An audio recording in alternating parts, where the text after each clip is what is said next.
Мен ол күнді әлі күнге дейін ұмыта алмаймын. Жұмыстан ертерек қайттым. Негізі қайтпайтын едім, бірақ бір түрлі ішімде бір мазасыздық болды. Өзіме де түсініксіз. Барып келейін дедім де ешкімге айтпай үйге тарттым. Подъезге кіріп келе жатып, жүрегім бір түрлі соғып кетті. Баяғыда біреу айтушы еді ғой. Адам кейде жаман нәрсені алдын ала сезеді деп. Сол рас екен. Есіктің алдына келдім. Іштен бір түрлі дыбыстар естілгендей болды. Алғашында мән бермедім, телевизор шығар дедім. Бірақ жоқ, ол басқа дыбыс еді. Жүрегім зу ете қалды. Есікті ақырын аштым кілтпен. Үй іші тыныш сияқты, бірақ жатын бөлмеден дыбыс анық естіліп тұр. Сол сәтте не істегенімді өзім де білмеймін. Аяқтарым дірілдеп кетті. Бірақ соған қарамастан есікке қарай жүрдім. Есікті аштым, сол жерде өмірім екіге бөлінді. Әйелім, менің әйелім көрші подъездегі еркекпен сол сәтте уақыт тоқтап қалғандай болды. Ештеңе естімей қалдым. Тек көзіме көрінген нәрсе ғана тұрды. Олар да мені көрді. Әйелімнің көзі шарасынан шығып кетті. Әлгі еркек бірден орнынан атып тұрды. Тыңдашы деп әйелім бірдеңе айтпақ болды. Бірақ мен ештеңе естігім келмеді. Сол сәтте ашу да, ауырлық та, қорлық та бәрі бірге келді. Ішім күйіп кетті. Жап аузыңды, деп айқайлап жібердім. Даусым өзіме бөтен сияқты шықты. Көрші еркек тез-тез киіне бастады. Маған қарауға да батылы жетпей тұр. Мен оған бір қадам жасадым. Сен менің үйімде не істеп жүрсің? Дедім. Ол үндемеді. Басып кеткісі келді. Бірақ мен жолын бөгедім. Жауап бер. Сол кезде әйелім жылап жіберді. Ол кінәлі емес дейді. Сол сөз мені одан бетер күйдірді. Сонда кінәлі мен бе? Үйдің іші айқайға толып кетті. Көрші еркек ақырын ғана кешір деді де есікке қарай жүгіріп шықты. Мен артынан бармадым. Өйткені ең ауыр соққыны ол емес, менің әйелім берді. Есікті тарс жауып, бөлменің ортасында тұрып қалдым. Әйелім бұрышта жылап отыр.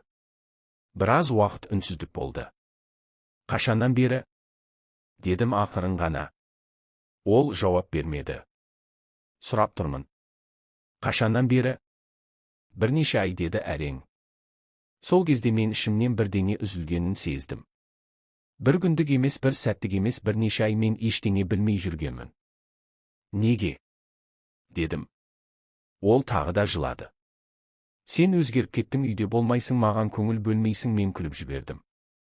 Бірақ ол күлкі емес еді. Сондықтан ба? Сондықтан көршімен жату керек болды ма? Ол басын төмен түсірді. Сол түні біз сөйлестік, айқайластық, үнсіз отырдық, тағы да айқайластық. Таң атқанша. Бір кезде шаршадым. Шаршадым бәрінен. Сенімнен. Өмірден. Өзімнен. Таңертең үйден шығып кеттім. Қайда барарымды да білмедім. Көшеде ұзақ жүрдім. Адамдар өз тірлігімен жүр. Ал менің ішімде бір әлем қирап жатқандай. Бірнеше күн үйге қайтпадым. Ол хабарласты. Жылады. Кешірім сұрады. Бірақ бір нәрсе қайтып келмейтінін түсіндім, ол сенім еді. Кейін қайта бардым үйге. Тек сөйлесу үшін. Ол тағы да жылады. Бір мүмкіндік берші деді. Мен ұзақ қарадым оған.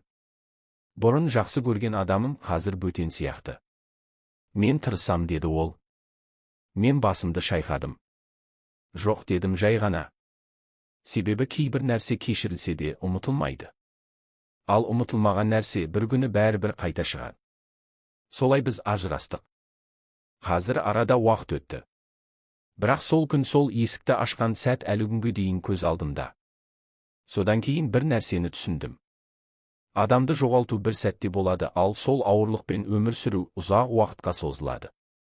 Сол күннен кейін өмірім мүлде өзгеріп кетті. Ажырасқанымыз рас, бірақ ішімдегі ашу кетпеді. Қайта күшейе берді. Түнде ұйықтай алмаймын. Көзімді жұмсам болды сол көрініс. Әйелім басқа еркекпен көшеде жүрсем де, жұмысқа барсам да, адамдармен сөйлессем де, ойым сол жерде. Bir күні оны сырттан көріп қалдым. Жалғыз келе жатыр екен. Бұрынғыдай емес жүдеп кеткен. Көзінің астында көгерген іздер. Баяғы күліп жүретін әйелден ештеңе қалмаған сияқты. Бірақ соған қарамастан жүрегім ауырды. Қалай десем де, бір кезде оны шын жақсы көрдім ғой. Ол мені көрді. Тоқтап қалды. Бірнеше секунд екеуміз үнсіз тұрдық. Сосын ол өзі келді жаныма. Қалайсың? Деді жай ғана. Мен бірден жауап бере алмадым. Жақсымын дедім қысқа ғана.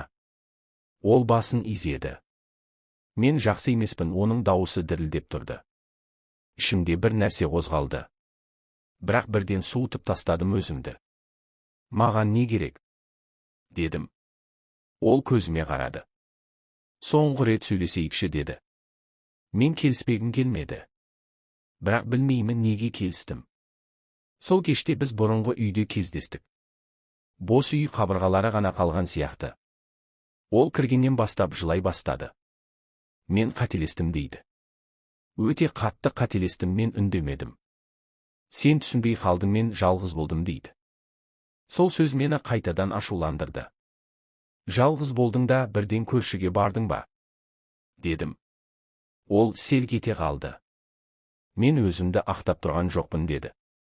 Үнсіздік. Ұзақ үнсіздік. Сосын ол маған жақындады. Мен сені әлі жақсы көремін деді. Мен күліп жібердім.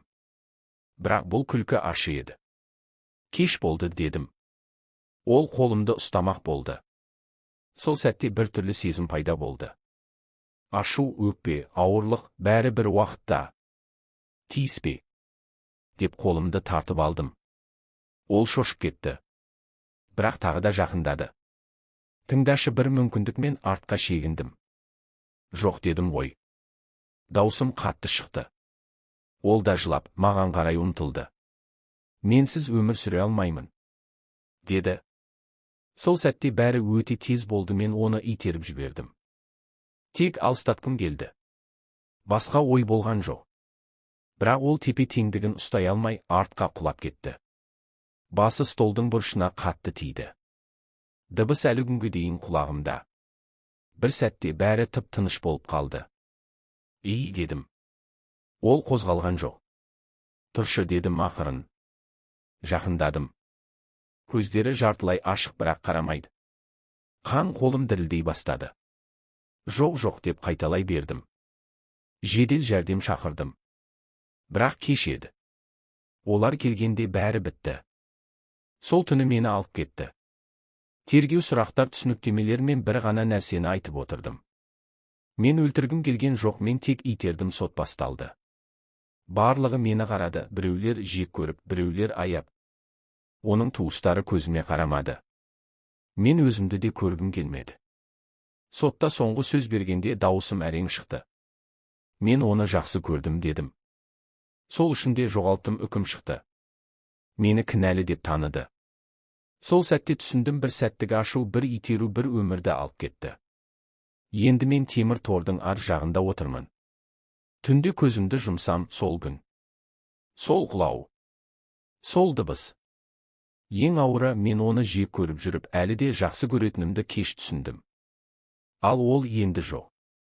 Сот залынан шыққан күн менің өмірімнің тағы бір сынған күні болды. Қолымда кісен. Басым төмен. Бірақ ішімде бір ғана ой. Егер сол күні үйге ерте келмегенімде бәрі басқаша болар ма еді? Бірақ өмірде егер деген сөз ештеңені өзгертпейді екен. Мені уақытша ұстау изоляторына апарды. Темір есік тарс жабылғанда ғана шындықты толық сезіндім. Бітті. Мен енді бұрынғы өмірге қайтып бара алмаймын. Алғашқы түн ең ауыр түн болды. Кішкентай темір төсек. Су қабырға. Бейтаныс адамдар. Бірақ олардың ешқайсысы мен үшін маңызды емес еді. Менің ішімде бір ғана нәрсе болды, өкініш. Көзімді жұмсам, сол сәт. Оның құлағаны.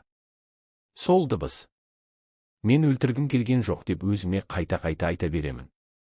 Бірақ бұл сөз ештеңені өзгерпейді. Бірнеше күннен кейін мені колонияға ауыстырды.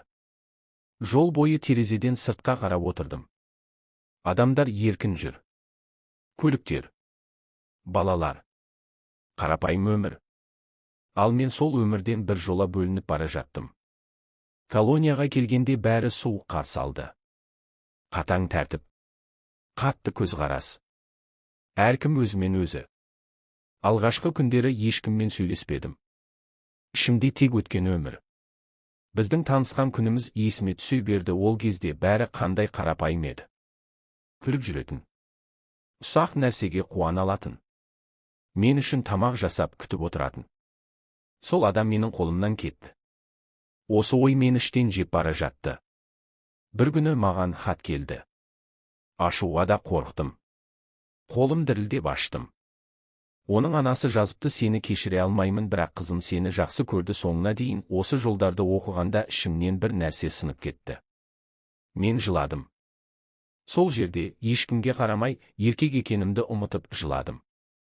Өйткені шындық тым ауыр еді. Уақыт өте берді. Бір ай, 2 ай, 1 жыл, бірақ мен үшін уақыт тоқтап қалғандай. Әр күн бірдей. Бірақ әр түн әр түрлі. Себебі әр түнде мен сол күнге қайта ораламын. Колонияда бір қария болды. Үнемі үндемей жүретін. Бірақ бір күні маған қарап: сен өзіңді кешіре алмай жүрсің ғой, деді. Мен үндемедім. Ең ауыр жаза түрме емес, деді ол. Ең ауыр жаза өз ойыңмен жалғыз қалу. Ол дұрыс айтты.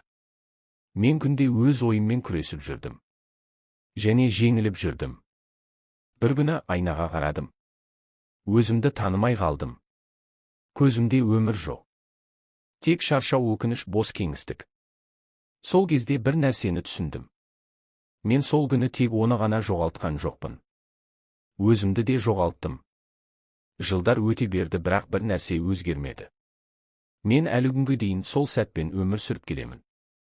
Егер біреу менен сұраса: ең үлкен қателігің не? деп, мен ойланбай жауап беремін: бір сәттік ашу. Себебі кейде бір ғана қимыл, бір ғана сөз, бір ғана итеру бүтін бір өмірді құртады.